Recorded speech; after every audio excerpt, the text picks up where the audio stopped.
Halo semua, saya mendapatkan beberapa komentar yang meminta untuk membahas agama lain selain Kristen dan Islam. Sebenarnya, saya sudah membuat video yang membahas tentang Kristen dan Taoisme. Jadi kalau teman-teman mau melihat pembahasan tentang Kristen dan Taoisme, silakan nonton video dengan judul Yesus dalam Tao Te Ching yang ada di playlist tentang Kristen. Oke? Pada video ini, kita akan membahas tentang Kristen dan Buddha. Pertama, saya akan memperkenalkan apa itu Buddha kepada teman-teman yang Kristen. Lalu setelah itu saya akan memperkenalkan apa itu Kristen kepada teman-teman yang Buddha. Oke, kita mulai aja ya.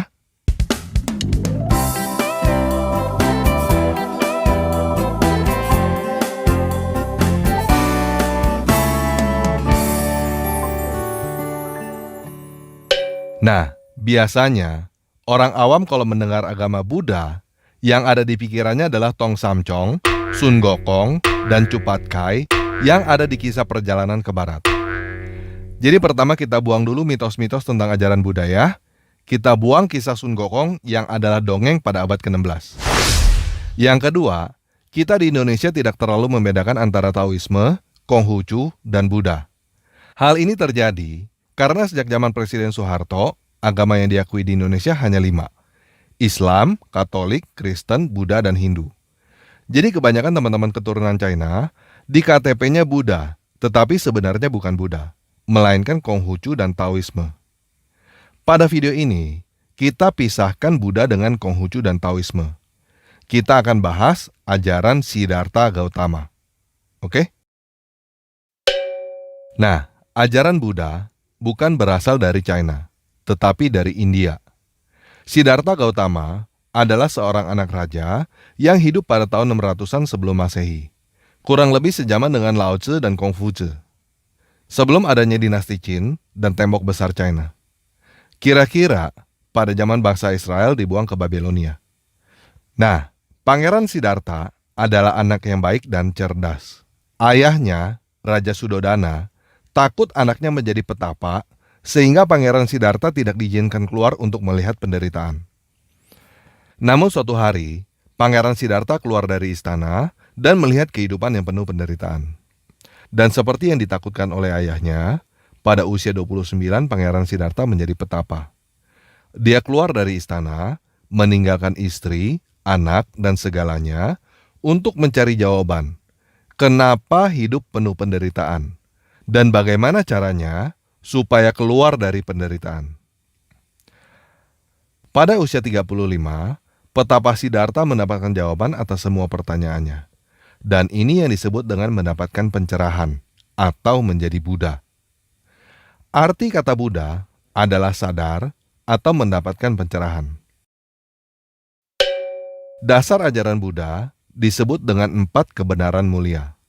Yang pertama adalah dukkha, atau bisa disebut juga kesengsaraan atau penderitaan. Kelahiran adalah dukkha. Usia tua adalah dukkha. Penyakit adalah dukkha. Sedih, ratap tangis, derita badan, duka cita, putus asa adalah dukkha. Berkumpul dengan yang tidak disenangi adalah dukkha. Berpisah dari yang dicintai adalah dukkha. Tidak memperoleh apa yang diinginkan adalah dukkha.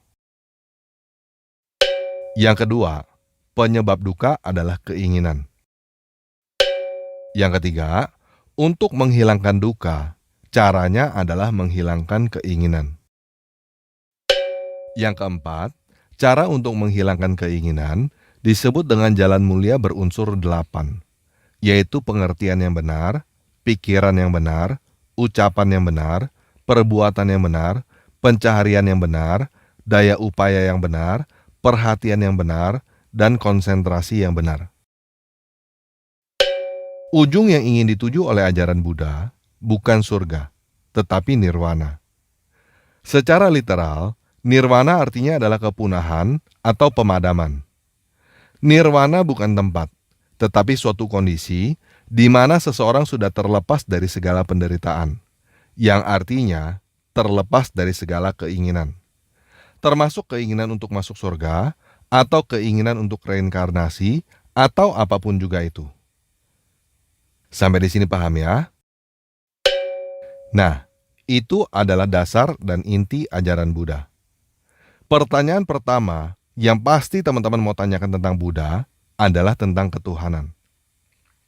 Supaya teman-teman bisa mengerti apa pandangan Buddha tentang ketuhanan, kita samakan bahasa dulu ya. Siddhartha Gautama hidup di India dengan latar belakang agama Hindu. Di dalam agama Hindu, ada banyak dewa. Dan ada dewa pencipta yang bernama Brahma. Bahasa Inggris dewa adalah God. Bahasa Yunaninya adalah Theos. Bahasa Ibraninya adalah El. Bahasa Arabnya adalah Il. Bentuk jamak dari dewa adalah dewata. Bahasa Ibraninya adalah Elohim. Bahasa Arabnya adalah Ilah. Nah, jadi apa yang teman-teman maksud dengan Tuhan? Kalau yang teman-teman maksud dengan Tuhan adalah dewa, sesuatu dengan kekuatan supranatural, maka jawabannya adalah umat Buddha percaya bahwa mereka, para dewata itu, ada. Namun kalau Tuhan yang teman-teman maksud adalah suatu dewa yang menciptakan segalanya dengan konsep tetangga dari Arab, maka Buddha akan menjawab dengan pertanyaan seperti ini. Jika dewa itu menciptakan segalanya, berarti dewa itu juga menciptakan segala duka ini. Kalau menurutmu dewa itu yang menciptakan segala duka ini, lalu untuk apa kamu menyembah dewa itu? Kamu menyembah dewa pencipta itu juga tidak menghilangkan duka, kan? Bisa paham ya? Nah, apakah dengan menjadi Buddha yang mencapai nirwana artinya menjadi dewa? Enggak, guys. Menjadi Buddha bukan berarti menjadi dewa. Mencapai nirwana bukan berarti masuk surga. Mencapai nirwana berarti sudah terlepas dari segala keinginan. Jadi, kalau ada teman-teman yang ingin kaya, ingin mendapatkan jodoh, atau ingin apapun, lalu berdoa memohon kepada Buddha, teman-teman salah alamat. Buddha akan menjawab dengan mengajarkan kepada teman-teman supaya melepaskan segala keinginan itu. Jadi, Buddha jelas akan menolak ajaran seseorang yang ingin kawin dengan bekas bini orang lain, lalu berkoar kemana-mana bahwa itu dewa yang suruh. Di dalam sudut pandang Buddha, seseorang yang ingin kawin dengan bekas bini orang lain adalah sesuatu yang membawa penderitaan. Dan berkoar-koar bahwa hal itu adalah dewa yang suruh adalah tindakan melempar kesalahan kepada dewa. Jadi, jika ada biksu yang bertemu dengan seseorang yang ingin kawin dengan bekas bini orang lain, lalu berkata bahwa itu dewa yang suruh, biksu itu pasti menjawab, "Sancai, sancai, bertobatlah, tinggalkanlah nafsu duniawi." Paham ya? Nah, menurut saya, ajaran Buddha sangat bagus. Ajaran Buddha dari India jauh lebih bagus daripada ajaran orang Arab. Buddha membuktikan bahwa manusia sebenarnya tidak butuh dewa, Tuhan, surga neraka, dan sebagainya untuk berbuat baik dan menjauhi kejahatan. Sederhananya inti ajaran Buddha adalah segala kesusahan yang kamu alami di dalam kehidupanmu terjadi karena kamu punya banyak keinginan. Supaya hidupmu tidak susah, buang keinginan kamu. Oke, sekian yang bisa saya bagikan kepada teman-teman yang belum mengenal ajaran Buddha. Kalau teman-teman tidak yakin dengan apa yang saya katakan tentang ajaran Buddha, silakan bagikan video ini kepada biksu dan tanyakan kepada biksu itu, apakah yang saya katakan tentang ajaran Buddha ini benar atau salah. Maksud saya, jangan tanyakan kepada umat Buddha KTP, karena mereka sebenarnya bukan beragama Buddha dan sama nggak taunya dengan kamu. Nah, sekarang gantian saya ingin memperkenalkan kabar baik tentang Yesus kepada teman-teman yang Buddha beneran dan Buddha KTP. Yesus adalah keturunan Raja Israel yang lahir ketika negaranya dijajah oleh bangsa lain. Dia lahir menderita di kandang domba. Seumur hidupnya, dia selalu mengajarkan dan memberikan teladan untuk mengasihi. Namun dia tidak mendapatkan balasan yang layak atas segala kebaikan yang dia lakukan. Dia menyembuhkan orang, tetapi balasan yang dia dapat adalah tuduhan menghujat agama. Dia dihukum mati dengan cara yang sangat menderita. Seperti layaknya seorang penjahat yang paling jahat, yaitu disalibkan oleh orang Romawi. Alasan kenapa dia disalibkan tertulis jelas di atas salibnya, karena Yesus adalah raja orang Yahudi. Jadi, Yesus bukan orang yang tidak tahu bahwa hidup adalah penderitaan, karena Yesus hidup di dalam penderitaan itu. Dan lebih daripada itu, Yesus menderita bukan karena dia berbuat jahat. Yesus menderita karena dia berbuat baik. Jadi apakah Yesus tidak tahu bahwa dia menderita? Pasti tahulah. Namun dia tetap mengerjakan apa yang dia kerjakan, walaupun dia tahu bahwa dia akan menderita. Kenapa Yesus tidak berhenti aja? Supaya dia nggak menderita. Karena Yesus tidak berhenti melihat sampai pada hidup adalah penderitaan. Yesus melihat bahwa di balik penderitaan, hidup adalah anugerah. Yesus mempunyai jalan keluar lain untuk lepas dari penderitaan selain melepaskan keinginan, yaitu mengucap syukur dalam segala hal. Jadi secara sepintas, Yesus dan Buddha Gautama sama-sama mengajarkan kasih dan berbuat baik. Namun ada perbedaan sudut pandang tentang kehidupan dan solusinya. Buddha Gautama melihat hidup adalah penderitaan. Yesus melihat bahwa hidup adalah anugerah. Buddha Gautama melihat bahwa jalan keluar dari penderitaan adalah melepaskan segala keinginan. Yesus melihat bahwa cara mengatasi penderitaan adalah dengan bersyukur.